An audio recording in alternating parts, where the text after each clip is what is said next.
టాలీవుడ్లోని senior హీరోలు వరుస cinema షూటింగ్లతో అలరిస్తూ దూసుకెళ్తున్న విషయం మనకందరికీ తెలిసిందే. Tollywood legendary hero megastar Chiranjeevi గారు నటిస్తున్న లేటెస్ట్ మూవీస్లో మనశంకర్ వరప్రసాద్ గారు ఒకటి. అనిల్ రాపుడి దర్శకత్వం వహిస్తున్న ఈ చిత్రంలో నయనతార హీరోయిన్గా నటిస్తోంది. సంక్రాంతి పండగకి ప్రేక్షకుల ముందుకు తీసుకురావాలనే టార్గెట్ పెట్టుకుని శరవేగంగా షూటింగ్ చేస్తున్నారు. మరోవైపు దూకుడుగా ప్రమోషన్స్ చేస్తున్నారు. ఇప్పటికే రిలీజ్ అయిన పోస్టర్లు, ఫస్ట్ లుక్ గ్లిమ్స్ మెగా అభిమానులను విపరీతంగా ఆకట్టుకున్నాయి.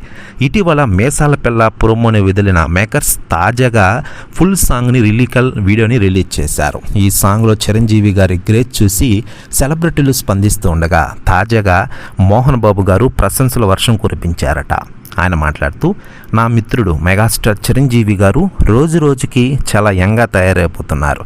లేటెస్ట్ మేసాల పిల్ల సాంగ్ చూసా, చాలా అంటే చాలా అద్భుతంగా ఉంది. ఏంటి మిత్రమా, రోజు రోజుకి కుర్రాడిలా మారిపోతున్నావు అంటూ సంచలన వ్యాఖ్యలు చేశారట మోహన్ బాబు గారు. ప్రస్తుతం వ్యాఖ్యలు వైరల్ అవుతున్నాయి టోటల్ తెలుగు ఇండస్ట్రీలో. అటు ఈ సినిమాని వచ్చేడాది సంక్రాంతికి గ్రాండ్గా రిలీజ్ చేయాలని చూస్తున్న విషయం తెలిసిందే. మరోవైపు చిరంజీవి గారు ఎప్పట్లాగే తన డ్యాన్స్లో ఉన్న గ్రేస్తో అలరించారు లేటెస్ట్ సాంగ్లో. దీంతో ఈ సాంగ్ వైరల్ అవుతోంది నెట్టింట్లో.